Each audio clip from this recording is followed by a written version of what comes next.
This is OwlUp, where learning happens in minutes, not hours. For a deeper journey, explore all our courses at owlup.co. Now, let's dive in.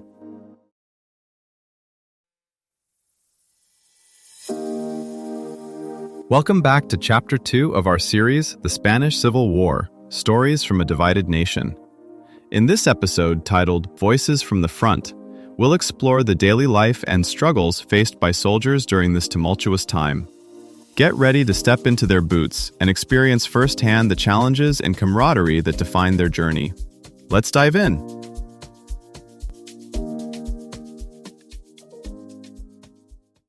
Gunfire echoes through a vineyard as fighter planes circle overhead. This is Spain in the late 1930s, where trench mud, city streets, and church bells all became battlefields. 1 in 10 deaths came from combat, the rest from purges, bombing raids, and slow, invisible diseases. Letters home from the front read less like manifestos and more like grocery lists and weather reports. Volunteers who had crossed oceans for an idea often wrote instead about boots that leaked, bread that went stale, and rumors that spread faster than orders. Faith in grand causes blurred at the edges. What stayed sharp was loyalty to the handful of faces in the same dugout or ruined doorway. Meanwhile, new weapons arrived like experimental software updates, unfamiliar aircraft, untested tactics, foreign advisors cycling through units that barely shared a language. In the same week, a soldier might shuffle between a muddy trench, a shelled apartment block, and a village square turned execution ground. The front was not a line on a map, but a moving pressure zone, and inside it, survival depended less on speeches than on who would share their last cigarette or canteen.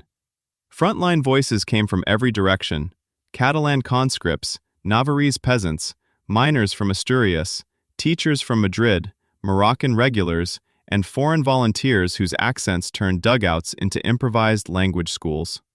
Food queues and chaplain visits doubled as rumor exchanges, where news from distant fronts felt as abstract as stock prices until a familiar name appeared on a casualty list. Commanders drew arrows on maps, but for most fighters, the war shrank to the size of a platoon, more like a small startup scrambling each day than a tidy, hierarchical army. Mud and masonry were only part of the landscape. Politics seeped into every dugout and courtyard. Fighters carried not just rifles but party cards, union memberships, and village grudges. On the Republican side, a single company might mix anarchists who distrusted all officers, socialists pushing for central control, and communists reporting upward to Soviet-backed advisors. Arguments over land reform or church property could flare between patrols as fiercely as skirmishes with the enemy. Nationalist units had their own layered loyalties: traditionalist Carlists marching beside phalangist militants, regular army professionals trying to impose order on volunteers fired by sermons and propaganda. Officially, all fought for Spain, but that word meant different things in a Basque battalion defending regional autonomy than in a column from deeply Catholic Castile. Morale rose and fell on small, tangible signals. A new pair of boots could feel like a vote of confidence from distant headquarters. A delayed pay packet or missing ration hinted that someone, somewhere, had stopped caring. Soldiers tracked these details the way office workers watch who gets copied on emails. Tiny signs of inclusion or abandonment inside vast, impersonal structures. When equipment flowed and rotations to quieter sectors were honored, talk in the ranks leaned toward patience. When promises slipped, desertion and quiet sabotage crept in. Religion threaded through all this. Some fighters pinned saints' images inside tunics. Others saw chaplains as informers. In strongly Catholic villages under Republican control, locals might cheer land redistribution, yet still cross themselves when columns passed. On the nationalist side, banners of the Sacred Heart flew beside modern artillery, turning old devotions into battlefield markers. International volunteers added another layer of friction and curiosity. A New Yorker in the Abraham Lincoln Battalion could share a trench with a Polish miner and a Catalan clerk, each translating slogans into their own history. Mispronounced names and improvised sign language shaped cooperation more than official doctrine, and misunderstandings could be fatal or unexpectedly funny, breaking tension for a few minutes at a time. Routines became armor. Many fighters clung to small, repeatable acts, shaving at dawn, retying puttees the same way, sharing a set prayer or joke before patrol, as if these could pin chaos to the ground. One veteran later compared his days to pages in a ledger, each note of who lent bread, who returned on time, who kept a promise, quietly recalculated whom he would trust tomorrow. In that sense, a company worked like a fragile sports team assembled mid-season.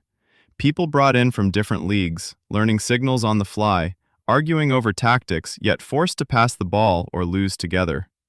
When news arrived of battles elsewhere, it felt less like strategy and more like changes to the weather, something to be endured, not shaped.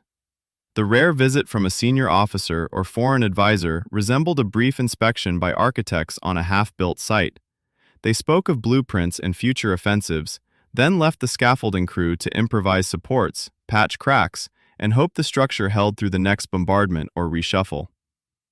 Your challenge this week: pick one object you use daily, a phone, keys, Metro card, and treat it like a field relic. Each time you touch it, ask, whose decisions, fears, or hopes shape this thing being here, now? By tracing those hidden chains, you're rehearsing the same skill historians use when they follow a soldier's name in a ledger to a village, a law, or a vanished street, turning scattered traces into a map of how ordinary lives absorb distant power. Each voice we recover, from a scribbled margin note to a half-remembered nickname, works like a faint street lamp on an old city map, illuminating one more corner of a war that refused to stay on neat lines. As more graves are opened and archives unsealed, the outline keeps shifting, reminding us that the past is less a monument than a living construction site. Before next week, ask yourself, 1. Whose voice from the front in this episode stuck with me most, and what would it look like, very concretely, for me to support someone like them in my own community? For example, a refugee family, a frontline nurse, a protest organizer, this week. 2. If I had to pick just one local frontline issue I care about, like overcrowded shelters, understaffed clinics, or advocacy for veterans, where could I show up in person in the next 7 days? A meeting, a shift, a call, a vigil, to stop being only a listener and become a participant. 3. What is one comfort, convenience, or routine I'm willing to trade, this week only, to free up time, money, or attention that I can redirect toward the kind of committed, consistent help these storytellers said they actually need? This was OwlUp, your daily step forward.